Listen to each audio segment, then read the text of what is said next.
what we have is the owner's here. He's bringing down his crew. They're going to board the building up, secure it, and he'll deal with his insurance company and then whatever else he has to do. Our concern is the tenants that are in the Tomato Center. We want to make sure they're placed in a safe, secure place that can handle their medical needs as quickly as possible. And we're also working on that, coordinating with his nursing staff. Have you been able to determine how many people were here on the independent living side versus the assisted living side of things? I don't have those numbers, sorry. Can you talk about the ages of those who passed? And the ages of the residents? That died. Oh, I don't know the ages. No, we're still, like I said earlier, the notification process is still happening for that, so we're not able to release any of that. No. Is the owner being cooperative at this time? Oh, very cooperative. He knows he's responsible to take care of his residents, which is as I said, our main concern. Granted, boarding up the building, we can handle that if you needed help with that, but at the same time, we want to make sure those people are taken care of. They had a good night last night at the Tomato Center. I was down there this morning about 6:30. People were volunteering, bringing in food, muffins, McDonald's. Everybody got breakfast. With the cooperation of the fire department, we were able to get some nurses in the building to get the medicine, which obviously when people left, get out right now, they didn't take their medicine with them. So we're coordinating with that. We got their records out. So it's a lot of this kind of stuff you have to do to make sure people can live a full life and the best of our ability. Mayor, can you talk about context of the significance of this for Fall River?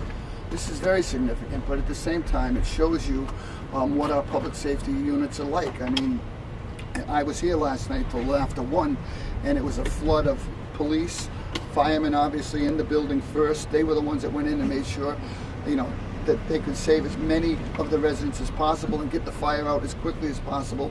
But it was a coordinated effort because then the residents came across the street. They were in this parking lot, and EMS was attending to them while Jeff Bacon and his crew were going back in to try to find more. At the same time, the police had to close off the whole road, and you were here, a lot of passers-by coming in, and to coordinate safety and control to make sure that these guys can do their job the way they did, which was 5 stars, and at the same time, get the residents to a safe place. What about historical significance? This is, I think, the second deadliest fire in Fall River history.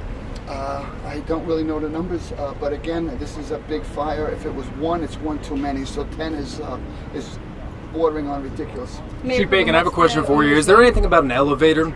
We've had some calls over the last couple months about an elevator possibly working. Is there any? Can you tell me anything about an elevator in here or anything around? I have nothing. I have no information about any elevators. I haven't heard anything about it. Chief, there's no central AC, so a lot of people have complained about the portable units. Was that an issue last night of all that AC?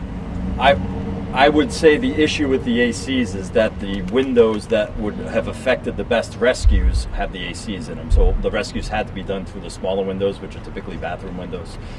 So that's the only thing that I can say of any relevance right now as far as that. But I think it's important to note that I would venture to guess, without knowing the exact number, that there were more rescues out of this building last night than there have been in the 23 years that I've been a firefighter combined. What number would that be?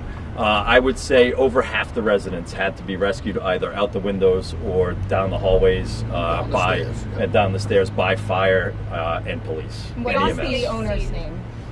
Dennis. Don't know it, don't have it in front of me, but I do. I have met with him a few times before. He has other property in Fall River. He's down here right now making plans to take his responsibilities seriously for the building and especially for the tenants. Do you know how long he's owned this building? I do not. What has he said about the fire? Was it staffed properly inside overnight, and was there an evacuation plan? Way too early for that. I'm sorry. Mayor, can you talk? I mean, was this placed on your radar in terms of inspections, in terms of conditions? All of our nursing homes are on our radar for inspections, and I know that the fire department and EMS is out here. They do have tenants that have frequent health issues, so we know this building. We know it well. And again, we work with the staff here and the management to try to make sure if they need help, we're here for them. Beyond those window ACs, were there any other obstacles that you ran into in getting people out of the building? I would just say the mobility issues associated with this type of facility is the biggest obstacle, right? I mean, you have a lot of people that can hardly get out of the building on a good day, right? So that's probably, and that type of a labor-intensive operation is taxing to the biggest departments in the state. And so, I mean, 35 firefighters might seem like a lot, but when you think it takes 6 or 7 firefighters to get an average person out of a building safely, that puts into perspective how difficult it is and how time-consuming it is and how physically exhausting it is to make those rescues. Chief, you might have already answered it, but were there any oxygen tanks inside there? There's several oxygen tanks, irrelevant to really the fire at this time. Would you say numbers? What was that number that you said rescues out? The ballpark on that? I would say over 30.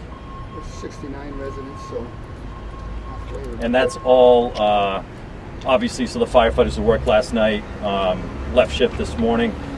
We had peer support teams go to all the stations to check in with them to make sure that they knew they were supported for what happened here last night. We'll continue that process, but part of that is the next shift they work, we will do a review. We'll have better numbers then, and I will absolutely make sure I update you guys with actual numbers and rescues and all that stuff. Do you think the state fire marshal is pinpointing an area where they're looking at the cause of this? Absolutely. Give us a sense? Absolutely. It's still under investigation, and like I've said a couple times, that an incident like this, we need to make sure that any information we release is the most accurate information possible. The worst thing we can do is release information before we're 100% sure, and that's going to take some time. Were there working smoking detectors, and was there an evacuation plan for this building? So per DPH, there is an evacuation plan, and we do we inspect this building. So without knowing, I would say that there is an evacuation plan, but I can't confirm that right now. And for those 30 people that were transported to the hospital, how are they doing right now? Do you have any inklings on any injuries or the types of injuries that they're dealing with? I do not. I'm sorry. So we still have 2 in critical condition. That's all I know. I don't know the status of the other victims. The that were last time it was transported. 1 in critical. We have 2 in critical this morning? Okay, 1 in critical. Okay, I'm sorry. One. That's I okay. I misspoke. just wanted Yep, to make sure. 1 in critical. And we have that could obviously increase the fatalities here. Do we have official right now? Is it 9 or 10? 9 is the official fatality count right now. And you're in contact with all the families at this time? Yeah. So through the city, through the state, we're making notifications and trying to help out the families as best we can. The calls have been overwhelming of support from throughout the community. I'm going to stay on the best part of a very, very, very tragic situation. This city stepped up big time. Our public safety crew stepped up big time, whether it was fire, police, and I just want to stress that this was not anybody's plan on a Sunday night at the middle of July to come out here and tackle this, and they did a spectacular job in short work. What are the next steps for this building? The next steps of the building is to board it up. The owner has said he's going to leave someone on site because we don't want anybody coming in, looking for medicine, looking to see if there's any valuables left in the building. Once it's boarded up, he said he'll keep someone here, which is what we want. And then I'm very insistent that he heads down to the Tomeo Center and talk to his residents and make plans going forward for what he's going to do with those people, because we want them in a place where they're safe and secure, and through no fault of their own, we'll do whatever we can to help. And for the people who were who survived this, who were rescued from this, they're at a shelter right now. Are they going to be there long term, or you know where they're going to be at? That's going to be between the owner and the shelter's run by a friend of ours, Tom Mello. He does it for us in the winter, overflow shelter for homeless. He can hold 35, 40 people. So it was very, very good that we had that facility to get them down there right away. Showers, laundry. We have their medical staff going in and out already. And the people I talked to that were down there were highly complimentary of how fast we got them a place to go last night, which is on 11 o'clock on a Sunday night for 30-something people. And the bus pulled up and got them down there. They were very pleased. And now we're going to do our follow-up work and make sure we have something more permanent for them. What's the shelter called?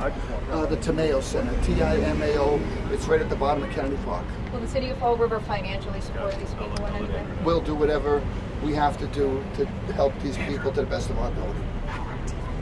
Thank you so much. Thank you, guys. I think one other thing I would like to add is that the building will be secured. There'll be security here, and within an hour, all medications will be removed from this building. So I'd like to get that out there, that this building will be of no value to anybody within an hour or so. All right? Thank you, guys. Thank you. Thank you.